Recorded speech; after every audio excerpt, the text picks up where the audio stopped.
उदय झाला की लक्ष्मण वाचायचा असं कळालं. बिभीषणानं आवाज दिला पुढे. भरत प्रेमे बुल्लासी भरत म्हणून या कपिसी हरी म्हणून यायलासी निज कार्य ओ देवा, भरत म्हणून कपिशी, मारुतीला माझा भरत म्हणणारे राम. खरं सांगू का माय बापानो, आणि देवाला असा लढा तयार झाला पाहिजे. हा आपला आहे. मारुती कोण, राम कोण, पण मारुतीच्या सगळ्या शरीरात देवाला भरत दिसतो. भरत विभीषणाचे वचन ऐकून हनुमान जाण स्वय झाला सावधान रघुनंदना विनवितो.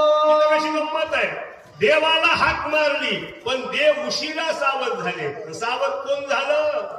नंदागोळ महाराज कोण झालं सांगा गरीबाला. कोण झालं सावध?